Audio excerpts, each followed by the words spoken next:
Welcome to the Gold Goats and Guns podcast for July 16th, 2026. My name is Tom Luongo. We have a lot to talk about. It is episode 252, and I have the great pleasure of having a first-time guest on the podcast. His name is Matt Dines. I met Matt for the first time up in Calgary in March when I was at Cornerstone. We had a great series of conversations. Turns out Matt was a patron and many other things, and one of the most interesting people that I've met in the last year.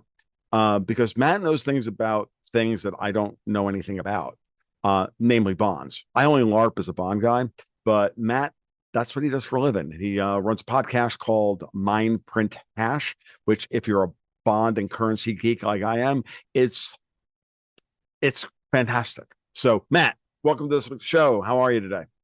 I'm doing great. Thanks, Tom. Great to be here. Excellent. So we're going to get geeky today because that's what I like about having my talk with you. We've had a couple of talks on Tommy's podcast, and we did one the other day with Vince Lanci. I got to introduce you to my brother from another mother, Vince Lanci, and it was a great time. It was a good talk. I wish it had gone a little longer, but it is what it is. So today, we have a lot of stuff going on. In about 2 hours, I think Donald Trump is going to make his big announcement about something, and everybody's speculating it's going to be with the 2020 election. I don't really care about that right now because we've got a situation brewing in the capital markets that you and I both have been looking at. I think is very interesting. So I'm going to leave an open-ended question to you, which is, you know what I think because I know you follow what I talk about on a regular basis. I want you to tell me what it is that you're seeing that I'm missing. What's out there that we're not really looking at? And let's start. I don't care if we say it's in bonds or currencies or.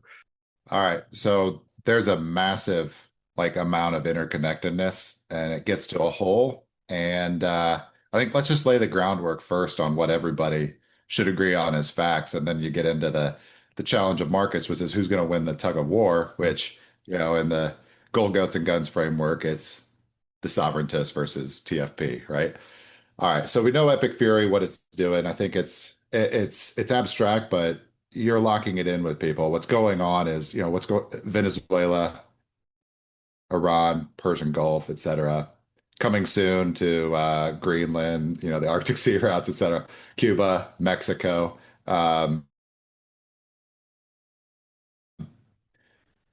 Rewiring of the sources of commodity production and which capital market sphere kind of owns that book of business or owns those relationships. So it's like open heart surgery on the global economy, global trade franchise, all of that stuff in motion. All right.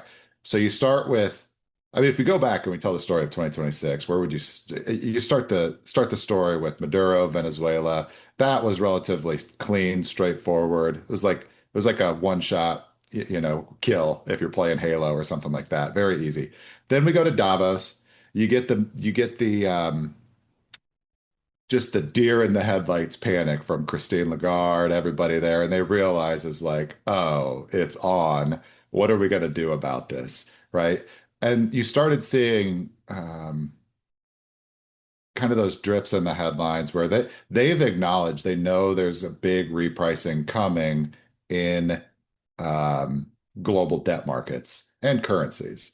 And you saw it in their papers, their releases, ECB, European Council, all of that. They acknowledge it. There's like this dislocation, disruption, it's coming, right? And so that's still down the road, but they're basically like, man, this is a terrible analogy, but it's like I could go so many ways and make this worse. But let's say I was a high school athlete and you're playing like the number one team in the state.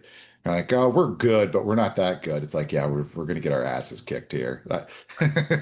You can see that and how quickly they've moved on things like the digital euro, like half-assedly moved on the digital euro, moved on all these things that they kept trying to want to put off into the future because they really did think that other geopolitical timelines would still be in their favor. And then Trump, with the big moves on Venezuela, Iran, and other things, really have compressed their timelines Yes. because those geopolitical events are putting pressure on their bond and currency markets. Yeah. So then you get into the drawn out, like we're just gonna stall this out mode, and you see what's Mhm. going on post Epic Fury. Like the butt kicking has already happened. We moved it into the business development negotiation stage, Mhm. kind of going, kind of not. You just see that like today, the headline was IRGC calls on the Houthis to close the Bab el-Mandab Strait. It's like, you think the Houthis are going to save you here?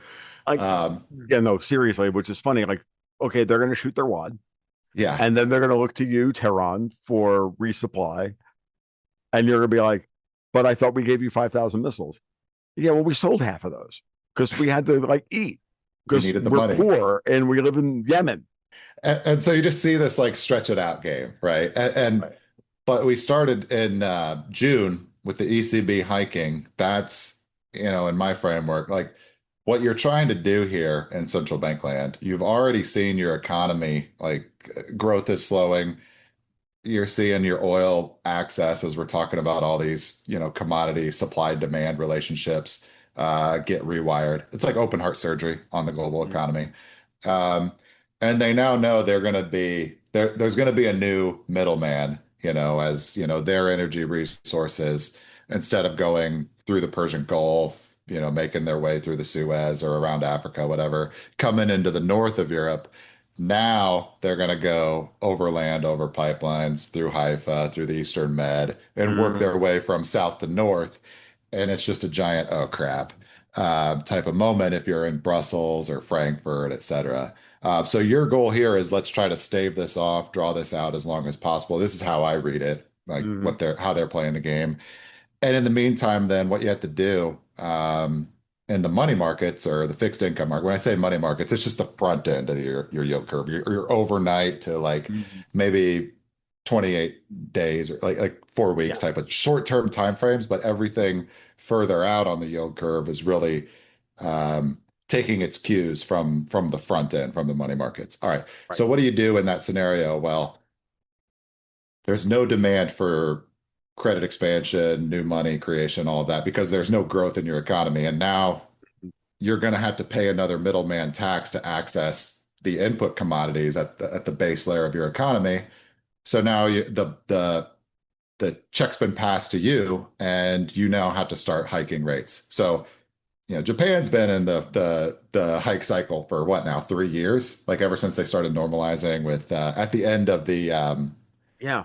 uh, They started with the widening of the band of the 10-year JGB range in December of 2022.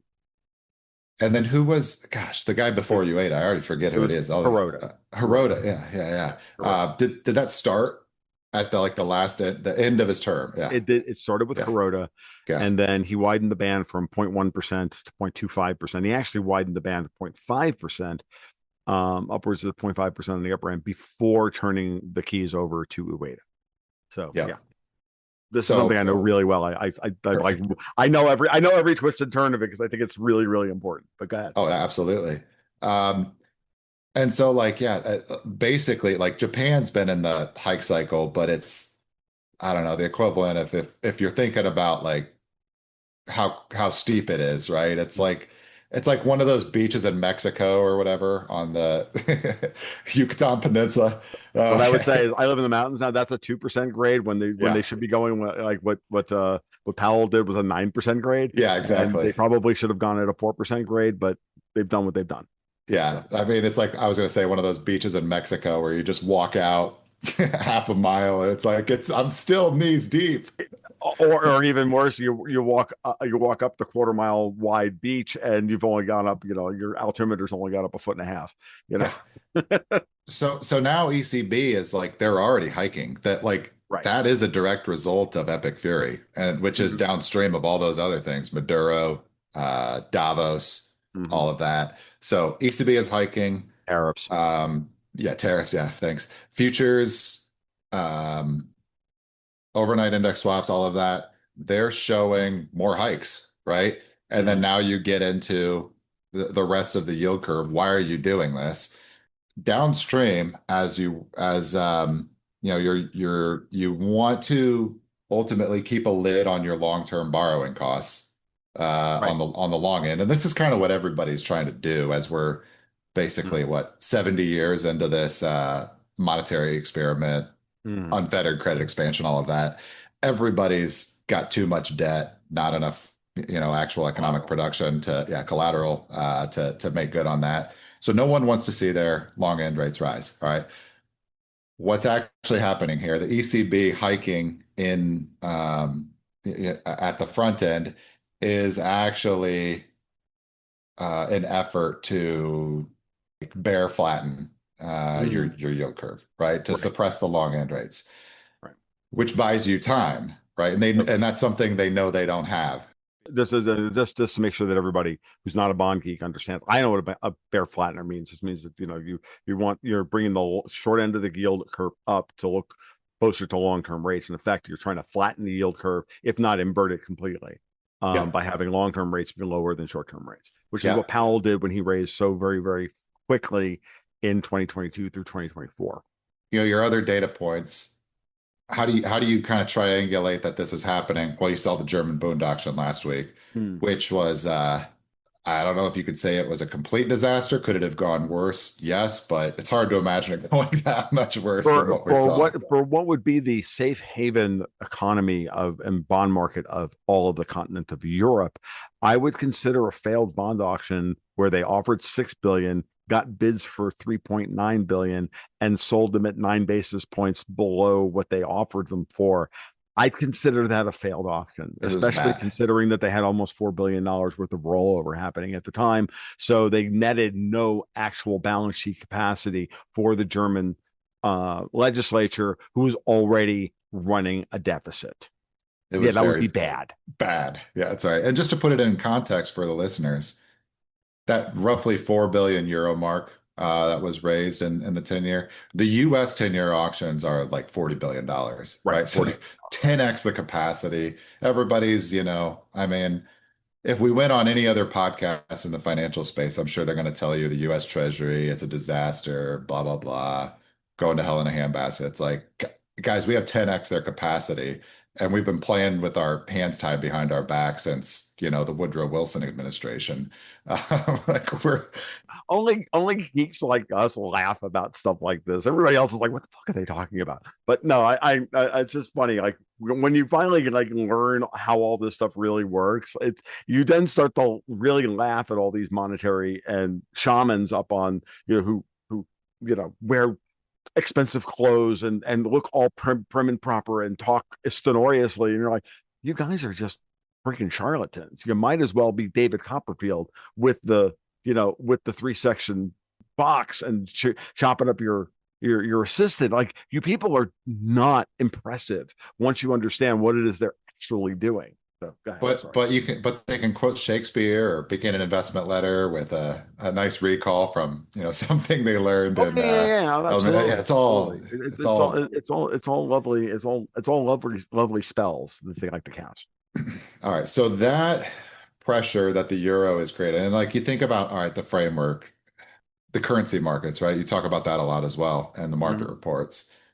You got three big ones: US, Euro, Japanese yen are currently, they call them the G3, right? And Mhm. those would be your largest capacity. British pound, not really as much action there as you think. It's Liquidity just token. liquidity. Exactly. And then you got the EM upstarts. And this is where what Vince is covering Mhm. with gold, what's going on in China, all of that, the Southeast Asian, currencies. That's that's kind of the emergence set of options and kind of the way I think about it. But that pressure on the front end that the ECB has been forced into by everything the 47th administration has executed on, push the action in the first half of 2026. ECB now in the euro, I know they suck as a currency, right? Everybody agrees the euro is I don't know, how should we put this nicely? Like Dog shit. yeah. Yeah. An imposter, I think you've made it called, as like a global reserve currency asset. Right. Yeah, that's Yeah. another good one. But I would just say that, when you don't have an integrated bond market, you're not a real currency. Yeah. And this is a point that this is a part of that Martin Armstrong taught me 15 years ago. And I spent 3 years like resisting. And then I finally had Marty's right. And then I started learning and stopped being an adolescent and a retard. And I started learning actually how things actually work. So, credit to Marty So where credit is due.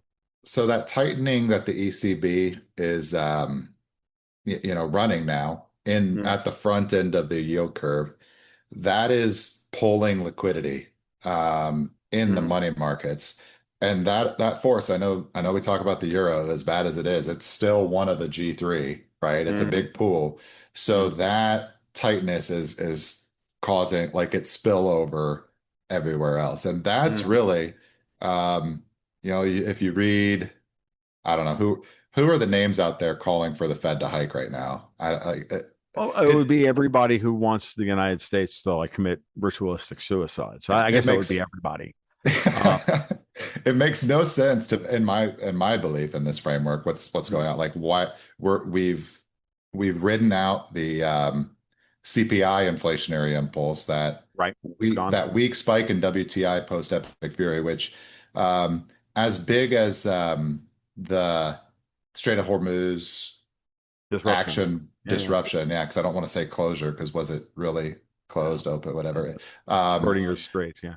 that was supposed to be like the worst thing that could ever happen. If you're listening to the strategists from, bulge bracket banks who come in and talk to bond managers like me, Right. that was the one thing was like, "Yeah, we never want to see this happen." Well, it did happen, and WTI didn't even like, let alone break the all-time high price of like summer 2008, but it didn't break the June 2022 post COVID high. Russia-Ukraine Yeah, escalation. yeah. Yeah. Yeah, yeah. So we're like we're supposed to believe that the US now needs to hike into like the rollover has it looks like it's occurred. Now, Mm. maybe I'm wrong on that. And if you're thinking of a typical, five wave technical analysis move, we've seen one up, now we're in the retracement, not like what oil's going to break higher. That's not, I don't know. I'll believe it when the chart action tells me that's what's happening. But right now it doesn't look like um, that's the case. There is maybe in refining capacity with refined products, everything that's been manufactured there, but from your CPI inflationary standpoint in it's specifically the U.S. economy, it doesn't make sense to me right now why we should be hiking just because the euro has the gun to its head and needs to Right. hike rates. And I'll believe it, Matt. You know that I subscribe to this because I look at it every month, which is that, if I saw the gasoline futures curve in the United States in backwardation, I would be worried. But I'm not. I'm looking at a forward curve that by December of this year is going to be trading, 80 cents lower than it currently is right now, which is trading, far higher than it probably should. But again, that may be, part of the reason why it's sitting here in the 330s, for example, could be because of this refining capacity problem that we're beginning to run into because Russia and Ukraine keep bombing each other's refineries. Well, then that puts upward pressure on gasoline prices globally, but not domestically. So if you want my honest opinion, and I know everybody will be shocked to hear that I think that fucking asshole London traders are bidding up the price of gasoline, since in many ways BP has a huge business in the United States, especially in and around the Chicago Mercantile Exchange, because BP is one of the three largest employers in the state of Indiana right next door. Like we could go on and on and on about this, and that California is shutting down refineries on purpose in order to destroy the country, blah, blah, blah, blah, blah. So a lot of this is smoke and mirrors, but yes, we need more refining capacity. And if I'm Donald Trump, I'm looking at the thing going, hey, why don't we permit new refineries? Why don't we turn lemons into lemonade? Which is that we need Mhm. more refining capacity anyway in different parts of the country. So, So if you're thinking about, all right, there's this big monetary transition in front of us. I think mhm. the German boon, the 10-year, that there is no capacity, right? None. It's think about it as like it's a resource war of it, like of attrition. Hmm. And you're saying, all right, Europe is running out of long-term capital, Yeah. is kind of how I'm thinking about it. Yeah. Yeah. That's a good way to put US, it. US, it's like, yeah, I mean, yeah, we have our problems. We have, We have the a capacity. I think we have the capacity to absorb the selling of foreign central bank holdings of our 10-year, our 30-year, our 20-year, our 7-year debt. if they need to defend their currencies. And I think our capital markets will buy that debt. Yeah, As a matter of fact, I think that's been going on for the last 3 months because the 30-year can't seem to, sustain 5% in this it's market. it's challenged it a couple of times. And if I'm looking at this, whatever the technicals, it's like, yeah, there might be this period here, starting 2026, going maybe these things can draw out a long time, right? What the yield curve shows, today might ultimately take several quarters to ultimately manifest itself. That's a good These point. things, Thank you. so the thing you're seeing with the silver futures, you're like we're Right. following the silver strip. You see the selling. What that's coming from is, I mean, there's so much SOFR linked, credit out there. All of the private credit is going to be SOFR indexed, Mm, paying massive, like pretty fat spreads. mhm. So if you're sitting on that debt as a financial intermediary, you'd say, hey, I can't make my books balance here if SOFR rates rise. So to hedge, I'm going to start selling SOFR Mm, futures. right.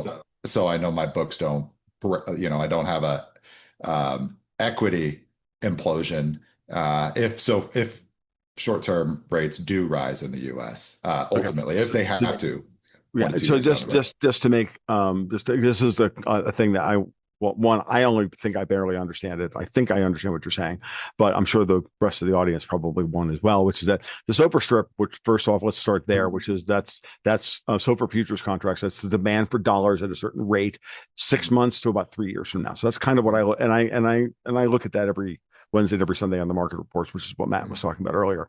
But if you're a guy who who's lent against SOFR in 6 months from now, you may be selling shorts, you're selling puts against. Correct me if I'm wrong. Here's what I'm getting at: that you'd be selling puts against SOFR at higher interest rates, longer out on the yield curve, longer out in time, in order to balance your books. Is that what you're saying, So or am I wrong about that? So think about post 2008 ZERP era. We had all Okay. this. I mean, private equity was already running. Like Mitt Romney was doing his thing in the 80s. Right. And then everybody else came in and followed him. And then we just jacked it up to, these dials go to 11 Right. in the 2010s. And then post COVID, 2020 and 2021, especially, right? So what the like private equity shops were doing and private credit, same thing. You go out and acquire companies and Mm. it just gets more and more ridiculous. Like your kid's dentist office might be owned by a private equity shop. No, the latest one is, I think, bowling alleys, by the way. Bowling alleys. Yeah, whole growth market. Very innovative. But when you go out and buy that, let's say like you turn those things up, like the acquisitions are like, I don't know, 5, 10. Like they cranked them up to like 15 times it's The cash flow. EBITDA. Yeah, Even, right. exactly. And then And they then sell debt against that. yeah, when you have no room, like let's say your interest coverage ratio is so low, like there's a lot of threes, twos, like there's a Uh-huh. lot of people, a lot of businesses running on by the skin of their teeth on Right. that interest coverage ratio. Let's say your benchmark rate, SOFR here, does rise. Well, now your cost of debt service just like it rose like a Right. 25 So basis hike on you're running a 375. business that's throwing off 3% cash flow. You're leveraged to the tits because the private equity guys extracted all the cash and saddled you with a bunch of debt. And now SOFR is at 4.5%. And you're like, I'm upside down by a point and a half. My business is going to go plunk. So is Yeah. that what you're Yeah. saying? So then to hedge that, it's like, yeah, we can't take much water here before this investment Right. sinks. So what do? We got to go short SOFR futures. So Mm, they're getting ready for that. Like what I view that as SOFR futures. Yeah, it could be some, Bank of England or like Mark Carney to coming in to direct something to sure. try to get the U.S. to follow suit and hike rates. Mm, But I think like a lot of it is just internal, just all that leverage that's been built up post sure. 2010, et That's a cetera. that's a good that's a good angle on that. Yeah, wouldn't you love to watch our money markets uh be be made more and more vulnerable because assholes like Mitt Romney have to buy yet another bowling alley, or driving range or whatever, because they need to make some silly amount of money to cover what they did what they did to Joanne Fabric or Toys R Us or what, there's 100 different companies they've done this to. My favorite is like doctor's offices where there's no doctor to replace them. Like my Yeah, in-laws are my father-in-law came from a gastroenterology group up here in Puget Sound. They got acquired. I can't remember by who. It was one of those transactions. Lazard ran it. And they're doing it and to HVAC companies. This is the thing that oh, there really you bothers go. me. Oh, the HVAC companies, electrical groups, like they're buying all these companies up and destroying them. And they're jacking up the prices. I can tell you, it's like trying to get like a mini split air conditioner cleaned and serviced down in Florida right now. It's like by the time you get done, like they've jacked it up to $1,000. I'm like, dude, I can replace the whole register for $1,000. What are we talking about here? Yeah. There, and in our case, there's no next generation of GIs to hand off the firm to. So it just ends up like there were a lot of capitalists who bought businesses with like, I just need to go acquire some cash flows, not thinking about, how the sausage actually gets made. Right. Um, all right. So that whole, why That's did we go another down that side of way? this entire, but that's part of the story that we're trying to like lay out here, because that's the flip side of, or one potential vulnerability on our end, and so why we're not raising rates here. The TLDR on all of this, I think, is what you're trying to say, is that we're not going to raise rates, even though everybody would like us to raise rates. Um, Or if we have to, it's down the road. Could mhm, 18, 24, 36 months type of thing. It's like mhm, that little market signal might have been a foretelling of the future, but mhm, that future might take years to arrive. It's to it's play like itself out. um it's like being Michael Burry. I don't know when he first put his short on. I don't know Right. if it's 2006. You're like, well, it's going to take time for, the chickens to come home to roost, that Right. type of thing. All right. Yeah, no, So you can be. I've been early the death of the euro now for almost a decade. Not gonna lie, folks. It's one of my very early calls. I'm just early. This is my Peter Schiff moment. I'm gonna go down on that one. Or All the right. crisis might be that they're walking to might give them exactly what they want. Who knows? Yeah, no, that's the part you want to be. That's the part that make you angry, which is like I want to watch the euro go to 70 cents so I can watch all these people like go bankrupt. But at the end of the day, they probably want it to happen anyway, because it's the only way they're going to be able to repudiate the debt. Yep. So. So then I'm looking, all right, US money market. There's no signs right now in the US money markets that we need to hike. Yeah, it's Mhm, all in the futures activity. mhm, Everything's within the band. It's still 3.5 to 3.75. mhm, There's definitely a kink in the slope of the yield curve. Once you get out 18 months, 2 years, like mhm, um, it definitely changes slope. Positive slope, but it flattens. All right. So then you get into the longer end, and big thing. Okay, so we talked about the sovereign debt, like the Boone 10-year, like breaking above three, despite the hikes. Long-term German yields not coming in. Um, kind of how the Bund goes, the rest of the euro sovereigns mhm. will follow suit.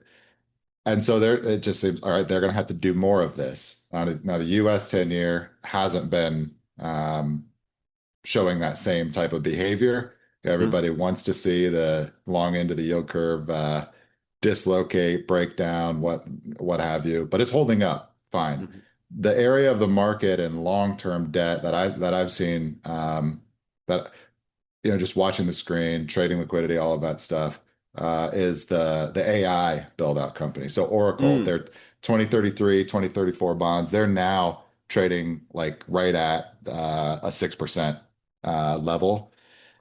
And that's back to where they were in 2022. And then, so if you think about it, if you plotted out Oracle, their 10-year yield curve, and if you looked at investment grade debt, they'd be one of the fatter credit spreads, Mhm, especially for a tech company, which most of them have been like Google, Meta, et cetera. They carry AA ratings mhm, and they're generally pretty well behaved. But the more you get into these companies and the core business is just focused on this AI build out, cranking out data centers, all of that, those credit spreads are starting to rise.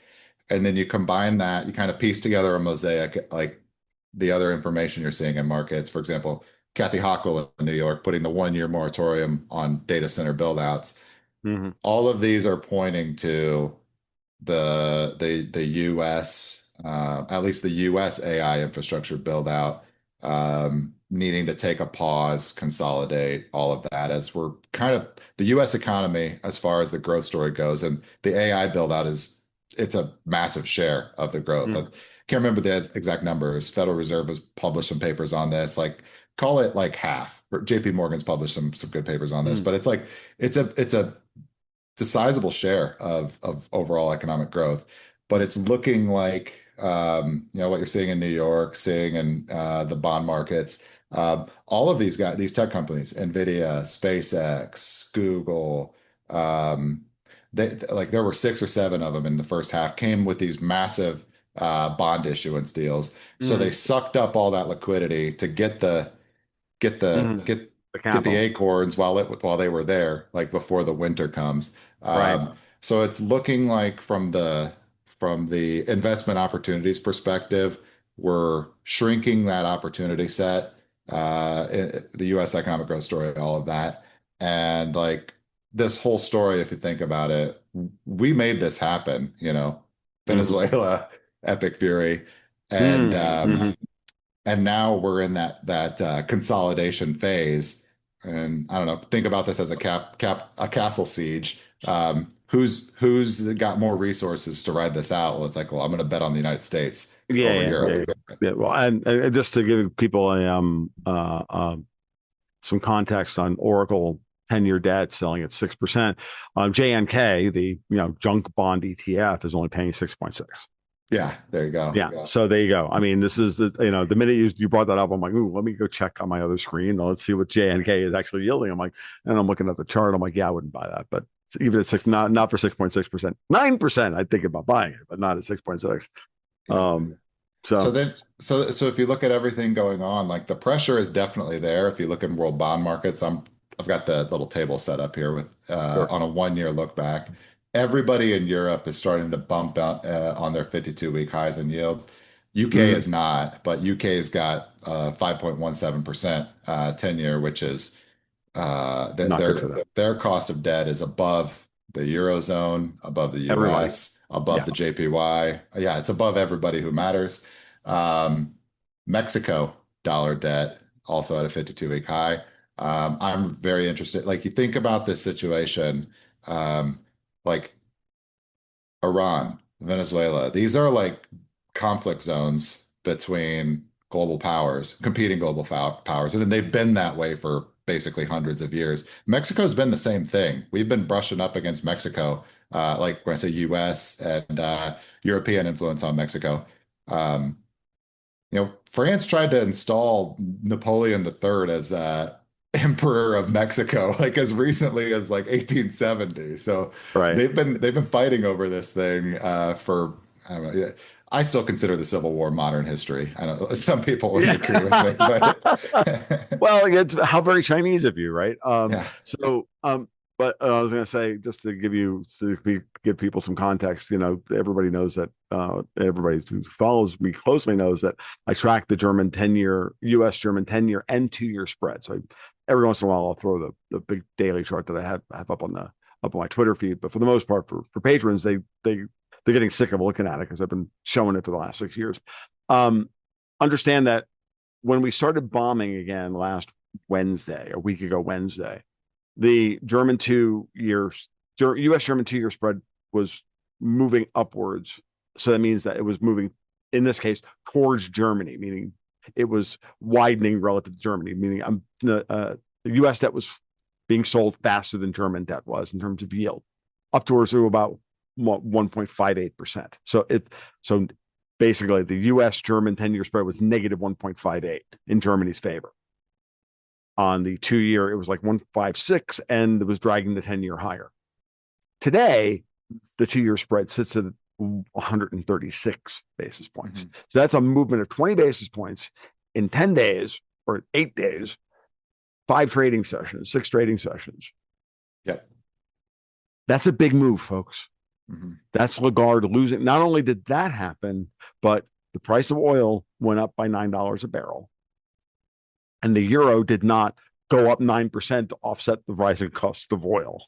So the European economies are getting squeezed. What I'm finally beginning to notice, and this is so you understand, the reason I've been tracking this for so long, and the reason at times you feel like, oh my God, is this ever going to really, tell you when the whole thing is going to break loose? Well, for the first time in all the years that I've been watching this, we're seeing the euro not respond when we see a bond spread closure like this, and we don't see any other price action and anything else to cover this.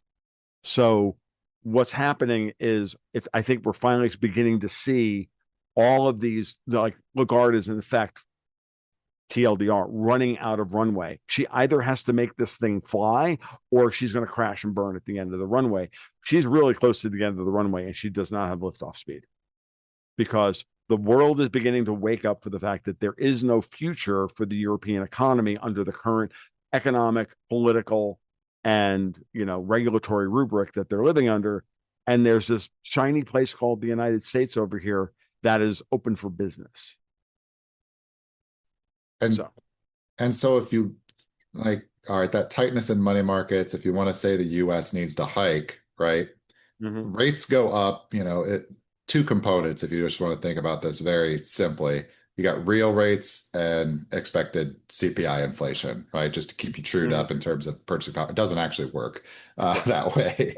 But to say that there's going to be CPI inflation, it's like, well, the oil price thing, that's already, petered itself out for now, I guess. Let's mhm, wait and see. But you're going to have to pull some rabbit out of a hat if you want to, like, it's going to have to be bigger than what we just saw in the Hormuz to right. be And like, and to cause a gasoline prices disruption. have to and gasoline prices have to be sustainable for the next 4 months now at $3.30 a Yeah. gallon, and the futures curve is saying something much, much different.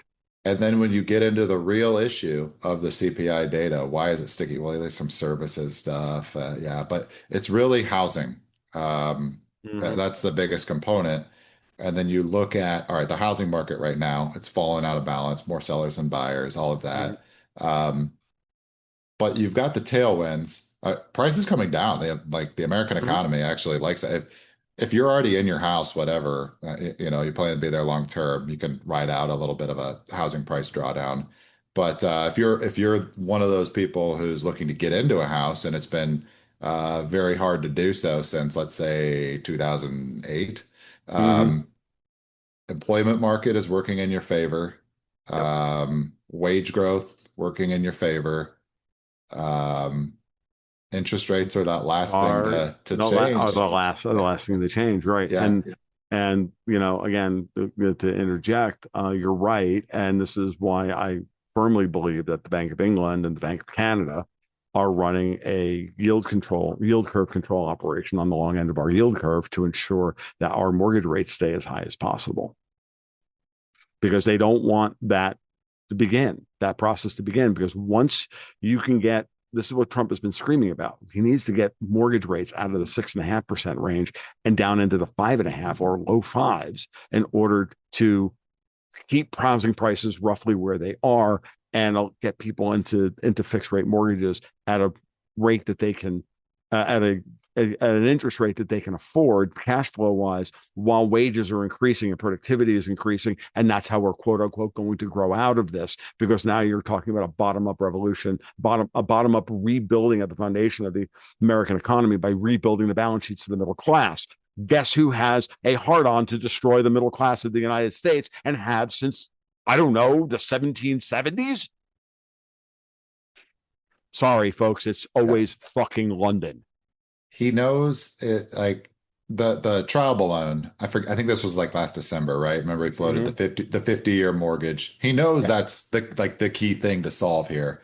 right. Of Um, and if we can't do it, like sooner is better, obviously. course. Um, but if you just think if rates need to stay high, assuming the US economy doesn't roll over any of that, but here, like newsflash here, if the US economy rolls over, what's like European economy is going to roll over, Southeast Asian's economy is going to And roll over. Everybody's China, rolling over. Yeah. everybody's rolling over. Nobody wants that necessarily. I would say, although ECB, if they have to, they'll do it to themselves. Yes.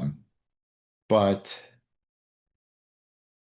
in that process, like we talked about the money markets tightening, what that's actually incentivizing is rebuilding of savings, Mm-hmm. right?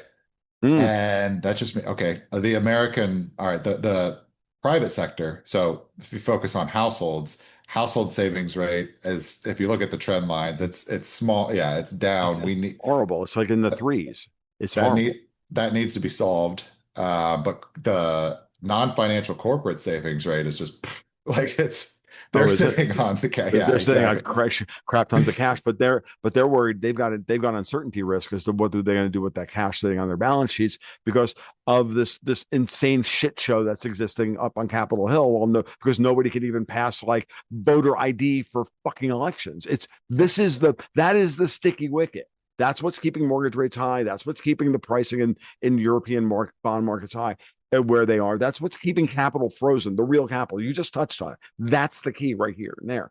The U.S. savings rate's at 3%. We have a non-Keynesian in charge of the Federal Reserve who's not going to punish savers by raising interest rates the minute the savings rate gets above 5%. So we got to get corporates to like shovel their cash out the back door and into shovel ready investments that actually matter, like pulling shit out of the ground that we actually need. This is where, all right, in the 1980 to 2020 era, Mitt Mm-hmm. Romney capitalism, you would Right. have been wait like this is mid to late cycle. And you're waiting for that direction to break, right? Mm-hmm. Um, Old school, you would have done share buybacks, special dividends, Right. M&A activity. Mm-hmm. This time around, I know there's a lot of distrust about the AI, the technologists, all of that, but like the actual fixed investment, I was just driving home. So we did hiking last week in Great Basin National Park in Nevada, which is awesome. If anybody has an opportunity, great hikes. For Nevada, you wouldn't believe it, but it's like 70 to 80 degrees in July because you're up at like 7 to 8,000 feet elevation. It's Right. awesome. Yeah. Yeah. But driving back, I was to Puget Sound area, went through Boise. First time I've seen it in years, and you saw this massive new Micron facility going up. Right. I just happened to have that gas station or like that truck stop planned, but it was the biggest restroom I've ever seen. It's just like, wow, there's so many workers here. Like I'm not kidding you. This might be too crass to mention on pop. It was like a 30 urinal restroom. It's like this is they're running So it's an traffic airport through restroom here. Yeah, for a yeah. truck stop. Yeah. Yeah, Yeah. exactly. Because there's just so many concrete mixers, And so FYI, many electrical. Yeah. there's nothing too crass for my pants. Maybe This that's a isn't problem, but that's the truth. this isn't Um, Jim Grant's yeah, of course, money this is not markets Jim Grant's review. investment newsletter hour. No, not at all. I'm Yeah, not wearing a bow tie on the other. I'm not wearing a bow tie on the other side of this microphone. but that's the opportunity set that we're deploying into. But I think it's everything. Like it's man, we could think of so many things right now that America needs to invest in. Those Sure. are all on the table. And just all right, if Europe forces us to keep our rates higher for longer here, that the savings is just going to build. And Right.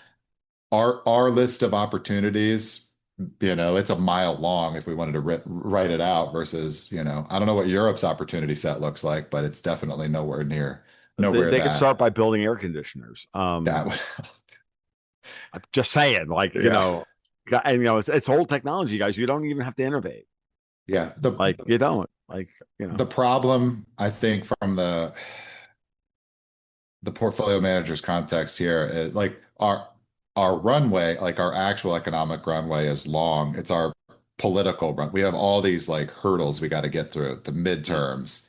Mm-hmm. Then 2028 is right around the corner. It's like, well, we've just started to break out here. I guess that would be your key risk would actually be the politics. Yeah, that's what I've identified. It's the political risk at this point. But this is what I was getting at, is what I think I was trying to get at earlier, Matt, is that um, the way the bond markets have been trading in the last 7 days since Trump started bombing the fuck out of the IRGC in a way that is durable. Like, no, we're taking away Bandar Abbas, we're taking out Carg Island, we're taking out Keshem, we're taking out all this, we're doing this. No, then you are not going to survive this.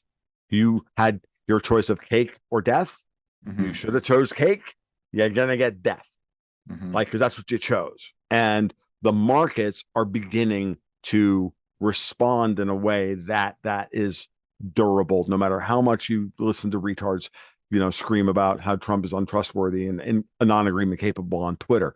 That's what I mean by the collapse of the U.S. German spreads, the beginning of the blowout now of the U.S. UK spread, which hit a low of, on the 10-year 30 basis points. And now it's back to it's over 40, and it keeps wanting to creep higher.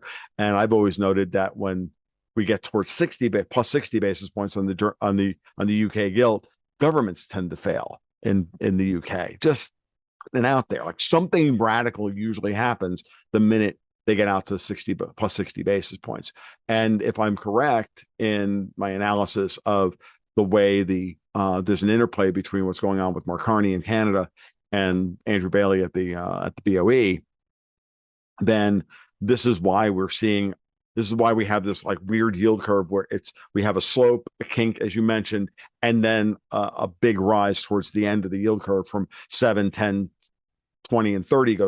It goes up by 60 basis points, but it doesn't go up 60 basis points between 1 year and 10 years. Like it's crazy. So we almost have a flat spot in the middle, a big long tail. It's almost S-shaped in a way. And that's better than being radically inverted, mind you, or having like an inversion in the middle of the curve, which is where we were a couple of weeks ago. But again, we're seeing that now. All that has to happen is a kind of, if Works needs to cut rates by 25 basis points, so be it. And again, that I think will come with political certainty on Capitol Hill. So it's been a crazy first half of the year to invest. So I know. All right. So bond yields, like if you look at the Bloomberg Ag, 4 to 5%, 6 months of carry, you should be something 2 to 2.5% total return. It's just been so volatile. Total return of the Bloomberg US dollar aggregate index year to date, it's 15 bips. It's very difficult. And then if you look at equities, right? It's been like you have to get in front of the trend, like sector oil. You got to own oil field services and energy before anything. As Venezuela was happening, as Epic Fury was happening. Well, if you weren't in early, it's and you go ahead. What I was going to say is that again, I track a lot of major indices versus the Dow every week, and I realize that the Dow is the laggard, up 9%, and everything else is up more than that, other than the German DAX, which is a tell. And now soon the Euro Stoxx 50 is going to be underperforming the Dow. That's the other thing that's the kind of the confirmatory signal of what you're seeing in the bond market spreads is that the Dow for July is outperforming everything. Like everybody else is down a couple of points, and the Dow is kind of up 1.5 points, which is not great, but the delta isn't what's important here, which is that everybody else is starting to fall or roll over. And as far as like the AI sub story on this, I track EEM, which is the big BlackRock emerging markets ETF, just as a proxy for ETFs, proxy for emerging markets. The problem with that is that's mostly another AI ETF. It might as well be the NASDAQ 100. So I wish there were more. Like, I wish our bench of opportunities was deeper and more expansive than just AI build out. And it is, but it is. It's going to be in base commodities. Watch the copper markets are very telling that we want to go high, that things want to go higher. Copper's trading at like $6.50 a pound, and everything else is getting its ass kicked. It's one of the. Let me check it real quick. Yeah, no, 6.28. But again, between 6.25 and 6.40 a pound, and it's not collapsing like its brother silver. So we're talking about bonds, we're talking about stocks, and then commodities. You said copper's hanging in there. Gold has been brutal. Silver has been brutal. Yeah, so Bitcoin's been brutal. Yeah, Bitcoin's also brutal. But again, Bitcoin's starting to show signs of life. We topped 65 grand yesterday. I think a move this week above 65 grand on the close. I don't know if we're going to hold it because there's so much need for dollars out there.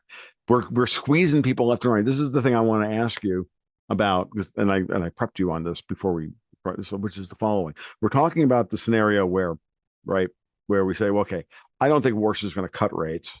Rate hike odds have dropped like a stone after the CPI and PPI numbers came out earlier in the week. which was, again, everybody's been trained to look at those numbers, no matter how much those numbers suck, right? It does not matter. What matters is that everybody's been trained to think that that's what that's important. So therefore, if the CPI numbers suck, that means that Bourse isn't going to raise rates. That's what they're thinking, and that's why bond markets moved the way they did. Okay, so here's the big one. If you know that Europe can't handle a higher cost of capital, and you know that the only thing that's really keeping them afloat has been the interest rate arbitrage between the JGBs and Europe and the United States. And we know that the euro pound cross has been trading sideways for the last like 15 weeks at 185. And the Europeans don't give a shit if, oh, not so the Europeans, the Japanese do not care at all if the yen goes from 162 to 180 because they need that right now because they've normalized a lot of their long end of the yield curve. So Mrs. Watanabe's happy. She can get 3%. She can get above top run inflation in her bond markets in either the 10, anywhere between 10 and 50 years in Japan. She's actually got options for the first time forever. And if she's in Japanese stocks, she's up 40% so far year on year. Yeah, the Nikkei's up 35% on the year. Oh yeah, right. So feels due for a little bit of a retracement. Oh, no, absolutely. And the BOJ then has balance sheet capacity to sell some of its stocks in order to manipulate the yen. I don't worry about Japan at all. I think Japan is actually sitting there like, sitting there with a big plate of sushi in front of them and some sake and going, your move, Lagarde. I'm good. Your move. I could think of it. I know at least two business franchise that would be very hungry to sell them energy commodities if that market opens up. And they're I don't think the Japanese worry about this at all. I think if you look at the situation, if the BOJ did not own stocks, I would be much more worried than I am, right? But they own a big portion of the Japanese equity market. They own a bunch of JGBs. And they've got, their FX reserves, which are massive. And they've got $1.2 trillion worth of US treasuries sitting on their balance sheet that they could sell into the market if they need to. And we wouldn't care if they did because they're our partner. So now the big question I have for you is the following.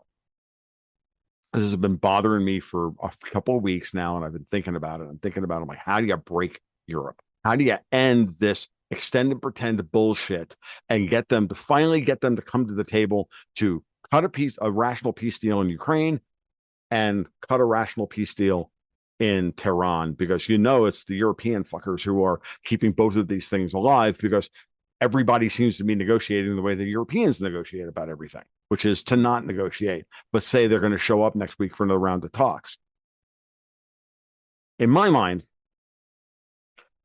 it's the interest rate differentials. It's these spreads that make all of these markets, right? It's what's keeping the German pension funds afloat. It's what's keeping BNP Paribas afloat. It's what's keeping Deutsche Bank afloat, blah, blah, blah, blah, blah, all the way across the lines. Well, what if, and they're all using the yen, the cheap yen and the carry trade to get the liquidity they need to keep this game running. What happens next in 2 weeks if Works cuts by 25 basis points and Ueda raises by 25 basis points, having just raised to 1% not 2 meetings ago? Do you think that that's enough to detonate something really ugly in Europe? And would Trump and Bessent risk that, corollary question, before the midterms because of the potential blowback? I don't see the US cutting in 2 weeks. Like, we'll see. I don't think it's there. What would happen? So you're already saying, like, look at the Fed's H.8 data. If you look at time deposits, demand deposits, they're up. They just set a record. Like, they broke through the 2021 peak, starting to go exponential. If you cut here and you end up making a mistake, you risk blowing that off, forcing your yield curves lower than they should be. I think right now I'm just triangulating all these charts. This is what I want to hear, Matt. This is the kind I come up with these crazy ideas. I'm aggressive. I'm like a geopolitical. I like Patton. When it comes to this shit, I want to break these people. Yeah. Right. So I'm not saying it's responsible. If you're my monetary strategist and I'm big Italian Patton, monetary Patton, what do you do? I think Japan can do it for sure. I don't think the US I don't think that's the safe play right now. Mm, I, okay, maybe Kevin Warsh has a better read on it, that they have better data than I do by a sure, factor of 1,000. sure. Um, but what I think would make the most sense is open up another front. Mm, okay. Because think about what Ukraine is costing the U.S. right now. Like the NATO, a lot of things Hmm. we could talk about at the NATO summit in Turkey. Number Sure. one, Macron saying he was ready to go to war against the whatever his quote was. You know, Right. get out of here, dude.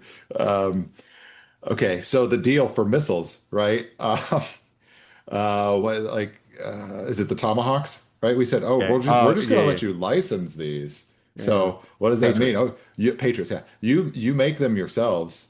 You know, figure out somewhere Western Ukraine, whatever, away from Away from something yeah, that the Russians can bomb, like yeah, 5 exactly. years from now, But like no, but we don't have to put any of our capital or our right. resources. We'll give Of them course the not. licensing deals. We set up the LLCs, all of that for revenue sharing. Hmm.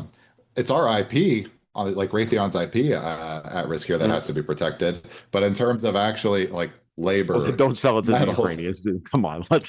yeah, The only way the Ukrainians are making money off of that deal is by selling it to the Chinese. yeah. Like, let's not kid ourselves. But you think about all these fronts coming up because, like, all right, there's a cost to opening a new front for the U.S. technically, but like, all right, the cost for you, like at this point, pushing, what's going on there is actually that's a transfer of cost burden from the United Sure, States. This has been underway since 2023, 2024. sure. Um, U.S. has been pulling back from Hmm. funding, capitalizing the Ukraine war effort, and Hmm. Europe and London Having are to being dump forced to pick an up the tab. exponential amount of money Yeah. in. Yeah. So we have a lot of cost here running the Iran operation. That's TBD. It is it's a line item. Venezuela, that one at this point is just a debt restructuring. Follow that, Hmm. what's going on with Synergy Partners, all of that. What I would say, all right, are we ready to push for Greenland? I think there's no battle to be held in Greenland. There's like 50,000 people. Like it's not going to be a big I think it's actually push it into Mexico. Yeah, that's what I was going to say. Is like you brought this up the other day when we were on with Vince on Tommy's podcast, which was that you open up another front, and that front would be Mexico. So go ahead and talk about that a little bit, and tell me what you're like. Mechanically, how would you open up that front? Because I So think this there's is really powerful. So there's everything that's been going on as you called out the silver miners. There's some connections with the cartels there. Those have been being rolled up. Like it was part of the story in Q1 that was easy to miss. But now, if you think about that action in Mexico moving into the capital markets arena, which if you think about, all right, do we cut in the U.S.? That would be a capital markets arena, action to push this conflict or escalate the conflict. You can do the same thing in cross-border capital, and that's where the peso, I think, is turning into an attractive area to go after if this is it is a war plan, right? We got the Department of War now. Everybody's pretty clear what's going on here. But yeah, you look at Mexico, half of its banking system is owned by it's foreign interests, right? Who own that piece of business. Number one is Santander. Or no, sorry, it's BBVA is number one, then Santander. So it's Spanish banks who own that, and it's just legacy colonialism is really what it is. The Mexicans have never fully thrown off Cortez. It hasn't been done yet, Wow, in my opinion, no, right? that's a great line. I like it. If a third of your banking system is still owned by Spanish interests, like I'm sorry, but your revolution is not complete. Well, then Um, the question I would then ask is that the only thing keeping Spain afloat? Possibly, yeah, yeah, yeah. So if you think, yeah, so all of that activity, yeah, they hedge something like 70% of the Mexican, banking system of their footprint and like their quarter to a third of the Mexican banking franchise. They hedge 70% of that into euro. So on their financial statements, their earnings reports, all of that, um, they're relying on FX markets. Same thing we're talking like the money markets. That's No, what that you're no, is. no. The more I think about this, is you're absolutely correct because now you have to start thinking about how much Santander and BBVA are keeping Spain afloat through the Mexican oil trade. Pemex. Bingo. And Pemex is its own kind of walking set of problems. Of course. And then the number three and four player, it's HSBC. And then it's one of the Canadian banks, Scotiabank or Oh BMO. I yeah, can't yeah. remember It was exactly a. which. It wasn't Bank of Montreal. It was I it think it's BMO? I think it might be Scotiabank. Oh, okay. Double check. Fact checkers will rip us on this. But Sure, that's anyway, fine. It's the fine. top The four Canadian. It's banks, a Canadian bank, and that's all that matters to that city of London. Thank you. it's not TD. The GSIB on highest profile like crime watch alert. Um, But yeah, so basically half of the Mexican banking franchise is owned by foreign commercial banks, and the majority of that, like the dominant share, is Spanish. All right, hey, like another important th development from the NATO summit in Turkey, even more so than Macron, number one on Trump's doghouse was Pedro Sanchez. Pedro Sanchez. Yep, talking about tariffs. Don't do any business with these guys. Yeah, So. exactly. Oof. Now I think now, no, when you put it like that, Matt, like again, you've talked about this a little bit, like the other day you talked about it, and I was, and then and I know you wrote a big long post on our private Slack server about this, and I was trying to connect the dots in my head, and sometimes this is the kind of thing, folks, that sometimes repetition is what breeds, understanding. It's like sometimes you just have to hear something three, four, five, six times in order to be able to really. Oh no! And on the night you're putting it out there, I'm like, this makes perfect sense. Boom. And then you go back Boom. to retrace the tape 30 years, the Brady plan, right? We Okay. got, all right. I'm all ears. Go ahead. What happened in the 70s, right? We broke the metals pegs on the dollar, all of Hmm. that. We had the dislocation in commodities markets, Hmm. but we were able, after the currency debasement, the boomer growth actually, propped this up so it would all work. Once we reset the price level onto these fiat currencies, then Volcker raises to 20%. The US was able to sweat out the fever, Right. but a lot of markets, like mainly Latin America, other energy producing markets also had similar problems, but their financial systems got ahead of their skis and created credit on the assumption that what we saw in energy markets in the 70s was, I don't know, the new normal or whatever. So what they Hmm. did is they underwrote a lot of debt that their Hmm. own domestic financial systems could not cash. And then we get into the 80s. Um, and this is where Latin American banks, the Mexican banks, they went through the deleveraging problem. Same thing in Texas, right? The savings and loans, like interrelated. Houston did well in the 1970s, counter to the rest of the American economy. Right. You had a savings and loan crisis in the 1980s in the U.S. Mexico, their domestic banking system was in, the same situation, a lot of bad debt. That's where you got the Brady plan coming in, and I think it spanned the second Reagan administration, like the tail end of it, went into the Mhm. George W. Bush administration. Or sorry, George H.W. Bush administration, senior, Yes. not junior. Yeah. Yeah. Um, Bush the but former, not Bush the lesser. Yes. but the way I view that was actually this little scheme that Treasury Secretary Brady developed was actually onboarding Mexico and then also a lot of these Latin American economies, but primarily Mexico, into the offshore dollar system. Hmm. And then they're connected into the European banks who own that business franchise or the majority share. Right. Citibank does show up as a tiny percent interest, like 2, 3%, something like that. So US, the major banks, th th they don't have no business presence, but they are like way far below the fold in terms of share of the pie in Mexico. All right. So what we're seeing going on right now, we talked about this on our episodes on Tommy's podcast. We won't go into everything on the dollar transition from the offshore dollar to the stablecoin dollar, all of Right.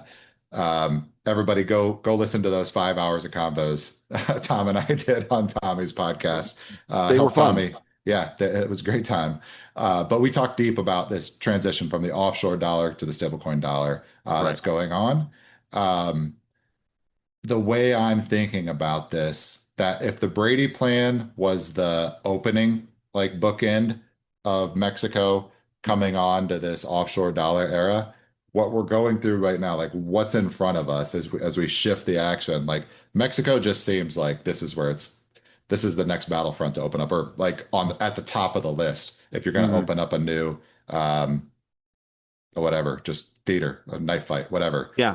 Yeah, Um, theater, that tells something. It's interesting. I saw something this morning that said that apparently, again, salt to taste and all this stuff, a single source, yada yada yada, that the major cartels in Mexico are now all um consolidating yeah. and working together because they know that they're going to have to fight. In fact, they're going to have to fight the United So States. so who's in Um, charge of it? Is are they it was self-declaring shot? CJNJ and one No. and the other I was major. going to go even beyond that. Is Scheinbaum the official de facto leader, or are they going to make it Air. to that obvious? I think Scheinbaum is I think she blinked twice if you can't speak freely. Yeah, And it's yeah. All that's right. where she is. Kind of So like you Amy saw, Coney Barrett at this point the other day. oof, Like, yeah. So you saw a big headline also. This was in June, I believe it mhm, was announced. Banxico, the Mexican central bank, right. announced that they were spinning up an emergency liquidity facility Facility. for their peso Mexican money markets to go operative in August 2026. So Huh. they're getting Really? ready August, you for, say. it's like, oh, you say the troops are lining up Shocked. against us. Well, we better line up. I Yeah. was gonna say And shocked. Shocked to find out that there's gambling in the casino.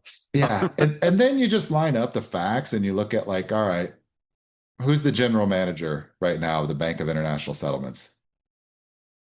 Augustin Carstens. And Right. you look at his background, what did he spring up as? All right, uh, Mexican native, trained at the ITAM or undergrad at the ITAM, did a law degree. I want to say it was Harvard or Yale, one of the top two, you know. Right. And he immediately went to work like in central banking land. And then he becomes general manager or actually head of business development for the BIS. And the key thing, oh, he also represented Mexico in the Brady Plan. I'm pretty sure. Like if you go back in the tapes 30 years ago, he was in charge. He was the other end of getting Mexican into this business franchise, the offshore Oh, dollar franchise. All right. oh my God. So you see with him promoted to general manager of the BIS, how, well, number one, he's got to be competent to rise through the ranks, so he is capable. But you see how important the Mexican business franchise is to the Mhm. European banking cartel. Yeah, yeah, So if you yeah. want to hit him where it hurts, let's pry off Well, another piece of the new world that's still right. technically financially colonized. Pull that. I mean, what are the Yeah, crown no, jewels at point? How many of them are left in the there are no, in the setting? But I think Mexico would really hit them where it hurts. And you see all things lining up. I think that's where the I mean it's when I say low risk, like it's not low risk. Lives can and will probably be lost. I don't know that Mexico will be a safe place to travel, all of that it's as not going to be if the liberated without situation blood. does develop. Not, Yeah, it's going to be yeah. bad. But is that actually a lower risk move than cutting rates in the US? Wow. Uh, yeah. That's a good question. That's really when you put it like that, dude.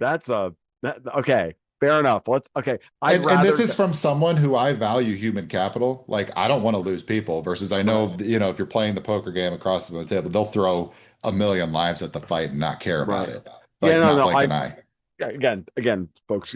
None of this is our personal morality. All of this is just doing the raw and rote strategic analysis you need to do in order to be able to figure out what's happening here because you're dealing with, as Matt reminded us at the beginning of the podcast, TFP, these fucking people, and like I think you're making a very compelling case for the timing now for okay, we're not even done with Iran yet, apparently, but we're not going to move on to Mexico. But it makes a lot of sense because Iran is really all for all intents and purposes dealt with. As a matter of fact, it was interesting. I was exhausted after a long day yesterday. So I just kind of at 7 o'clock, I'm like, I can't even begin to think about like playing a video game. I'm so burned out. I just sat on my couch, got a cracked open a cup of a soda and watched some stuff on YouTube. Caught Scott Bessent chatting with Mike Rowe at the Reagan Oh, Library.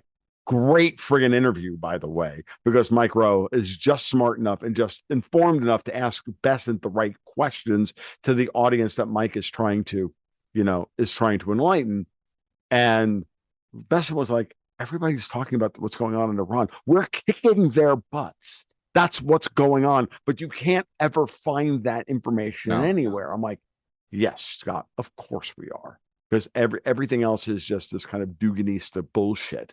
Um, and Iran is going to be finished quickly, especially with the level of violence that we're meeting out on them as we go along, as we speak right now. Once that is done, the next phase of the operation has to take place, has to commence, because from an operation standpoint, Trump has the tempo, he has them on their back foot, therefore he has to keep going. One of the things, to go back to my original pincer move argument that you so eloquently tore to pieces, which I'm glad. I don't know. I'm You good. might be No, no, no, right, no. but It's no. I mean that. I mean that lovingly, Matt. I think right. you tore it to pieces. Good, fine, great. I'm good with that. I don't care. The other side of that pincer move trade was, of course, the Bank of Japan. The one thing I want people to recognize now is that the pace of Japanese rate hikes is increasing. It's been slow to get started, but it's going. It's went from like 8 months between them, or almost a year between from the first one to the second one, and then it was 8 months, and that was 4 months, and I would not be surprised if it's not this meeting. It's definitely going to be in September. The wait is going to go to a point and a quarter, if not a point and a half, because I think his ultimate goal is to get to two and a quarter at some point. He's not going to get, that's about where he needs to take. I think he needs to take rates to, given everything that's happening. And again, I don't have some, crazy bond calculation spreadsheet in the background going, this is what I think solves Japan's problems. No, this is my Spidey sense says, I think he wants to get to around 2.25%. And I think that that's where Trump wants Wars to get down to. And I think by taking Japan and America and putting them on par, where's the carry trade going to go? Where's Europe going to go to get money? Mhm. And I think that's to your point about opening up another front in Mexico, leaves them with fewer options with which to, run to a new bolt hole, basically, Mhm. to strip mine. Canada's going to be the last one left. Oh, I can't wait for that. I'm sorry, Matt. I'm British North America. British Um, North America. That I don't know. Like we were in Calgary for Cornerstone. It's very clear they want something to happen, but the way that the courts rug pulled the ballot signatures from them, kind of my sense here, that they'll have to come to their own conclusions. mhm. I don't think the US is going to interfere. We'll be supportive. Like we can't interfere. They have to do this for themselves. I agree, but But we can run guns across the border if we need to. I mean, I'm open to that. Like, hey, if Eric Holder can do it in Mexico, I don't see right? Why why. can't why can't we do it in Western Washington or Idaho? Like, you know, But I'm sure Mounties aren't paid very well. So I'm sure that in this environment with the Canadian dollar pushing $1.50, that we couldn't, but make things happen. just the way that the courts just rug pulled them off of a Hmm. technicality that doesn't even exist. Yeah. Uh, Same thing with the Lisa Cook decision. We can get into that in a second. Hmm. But they said like the court's ruling was you didn't consult the First Nations peoples, whatever, come back, blah blah blah. It's like there's always gonna be That's a them. new reason to say no. Hmm. And there's probably Canadians in the audience. If you really want it, if you want your self-sovereignty, I mean, July 4th. Juxtapose Canada Day and July 4th Independence Day in the US.